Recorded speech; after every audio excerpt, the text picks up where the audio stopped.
Football coverage today presented by Paramount Plus. You can't count on much, but you can always count on Sundays with the NFL on CBS and Paramount Plus. Visit ParamountPlus.com/NFL to get started today. Tom has 7 questions for the Thursday touchdown. Yeah, and we've largely neglected college football this week just because of the Lions' loss and then the injuries and the deadline. Local teams on bye. Let's talk about it here a little bit. Michigan is 7-2. They're 21st in the first college football playoff rankings.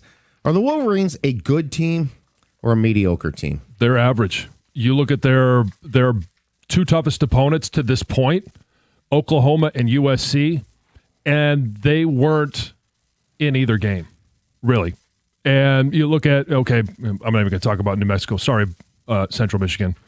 But, okay, a good win at Nebraska, but what does that really mean? Right. And then it's a really good win against Washington, and you thought at that point, all right, they flipped a switch. Bryce Underwood's going to be much more accurate, much more dynamic. The play calling is going to match that, and they just haven't. And then you win by 5 points against Purdue. Yeah, it's nothing special. 7th in yards, 11th in scoring in the Big Ten. I mean, they're not even in the upper echelon of the Big Ten, let alone the country. No, I mean, the record says they are. In terms of wins and losses right now, technically they're 3rd in the Big Ten, but that's because they're 5-1 and Oregon's only 4-1. Yeah, so I tell you, though, 7th in yards, 11th in scoring, 6th on defense in scoring and total defense. No, it's nothing special. Yeah, last week was just, what was that? It was such a just pathetic performance in my mind against a bad team, bad Big Ten team. All right, Texas is ranked 11th and Oklahoma is ranked 12th. I'm going to get Cookies mad here. They are not in the CFP rankings right now, but number 14, Virginia, and unranked Memphis are in the CFP. Should automatic bids be eliminated from the college football playoff? No. Every school should have a path or it's not a legitimate national champion.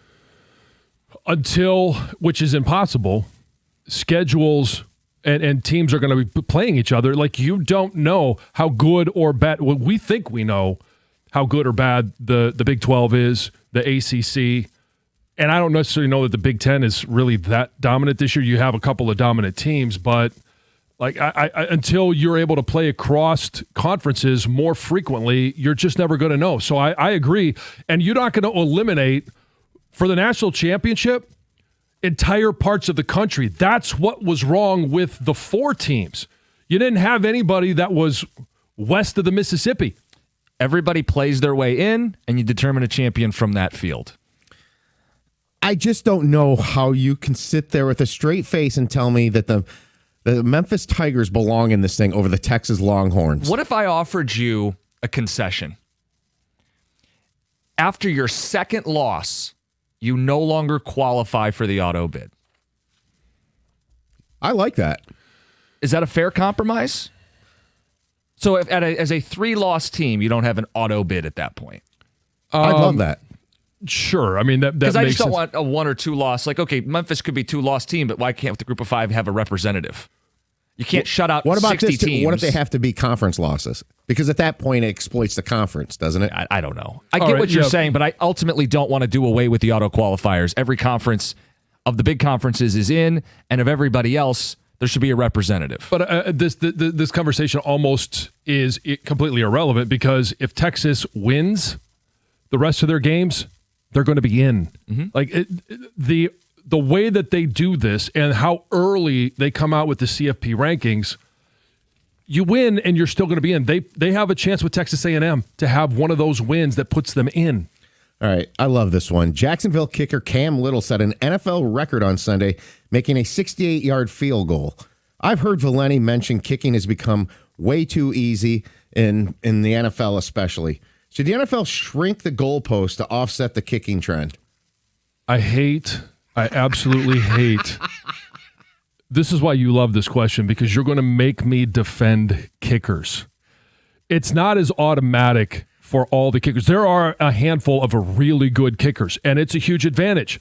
There's an advantage to having Patrick Mahomes. There's an advantage to having the best at every position. In the NBA, do we raise the basket because, guys can dunk too easy? Or do we make the basket smaller? In the WNBA to make dunking and... Stop it. Do they make the basket smaller because, everybody, it's too easy to shoot threes? No, just leave it as it is and play the damn game. But there is a distortion too. You're not even at the midfield logo and you're in range. No, I don't think they need to do like trick shots and put like a hoop of fire to kick the ball through or anything like that. But we need to go like back. Some blockers up there. Somebody Right. hits it at doinks in other spots. But there are NFL coaches who have addressed this. The kicking balls, the K balls that they can doctor. Yeah. They need to stop that. Make it legitimately the way it used to be. Here. Yes, it's the K-balls. Yeah, because 60s were rare. You might get 1 or 2 a season, and now you'll see 10, 12, 60-yard field goals. What about this one? You put another post right up the middle. No. The looks I'm getting from John, oh my. That we're even having this discussion disgusts me. All right, Lions general manager Brad Holmes is getting some heat for not making a trade. What is the single biggest mistake Holmes has made during his tenure? I mean, you have to first acknowledge there are not a lot of options to pick from. He's done a damn good job. But to answer the question, it would be not addressing the interior offensive line in the 2024 NFL draft. Okay. Not early anyway. And I'll go a step further. It's Ennis Rakestraw. When you look at, you addressed the corner position. We knew going into that draft, hey, they needed to address the corner, the secondary. They did with Terrion Arnold. You can argue good, bad, indifferent, whatever, still developing. But if you look at the Ennis Rakestraw pick, and I know you've mentioned Rosengarten a number of times. He was taken just after that. Cooper Beebe, taken at the beginning of the 3rd round. And how about offensive tackle from Pitt, now for Indy, Matt Goncalves? He was taken later as well. He was drafted as a tackle, but he plays guard. And what have we said about that Indy offensive line? One of the best in the NFL. And, were any of us talking about Goncalves? No. It's not our job to know every single player. It is Brad Holmes' job to be able to project those, and I think that was a swing and a miss. We are right now in this position because we didn't water the garden. I agree with you, and actually the single decision that is mine, I said, I think earlier this week, I think Brad Holmes had the draft on auto draft when that pick came in. It was just like in a fantasy, when somebody's auto draft, just bling, it just selects the next player that was on the rankings. And you go, wait, did I just take another wide receiver? Yeah. Exactly. Last year, the Lions rushed for 146 yards per game. This year, it's at 125. That's a significant drop. Do you place all the blame on the offensive line, or does John Morton deserve some blame? Oh, he deserves some blame. There's enough to go around. And first of all, as offensive linemen, you need to be able to make tough blocks. And you're not going to be 100%. You're not going to be perfect, but you've got to make some of those blocks.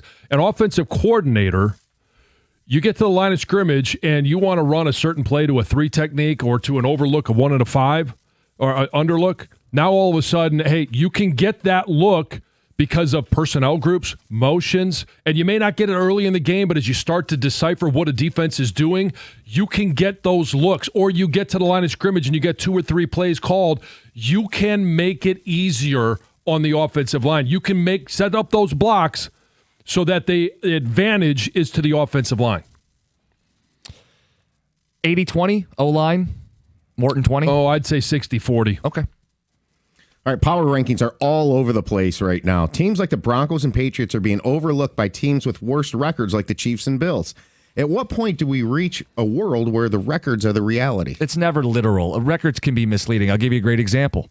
Minnesota Vikings last year won 14 games. What happened when they made the playoffs? The playoffs are where you determine what kind of team you are. How about the LA Dodgers, who only won 93 games in the regular season? Certainly a lot better than their record. The only time that records actually matter are determining division champs, seeding in the playoffs, whether you're in or you're out, 1 seed.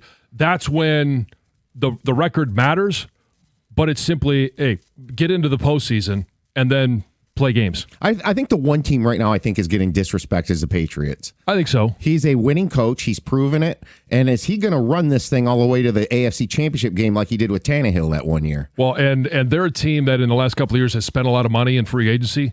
They've got a huge amount of money to spend next year in free agency. All right, finally, there were several trades leading up to the deadline on Tuesday. Which team made the best trade considering what they got and what they gave up? The Jets. The Jets. Which one? Yeah, you got to pick one. Oh, no, you said which team made the best trade. Okay. Well, I would actually then say probably the Sauce Gardner, because in the coming drafts next year, they've got 2 first-round picks. The following year, they've got 3 first-round picks in 27. And that draft right now looks like it's going to be absolutely loaded with talent. And they got 2 coming up this year as well in the second round.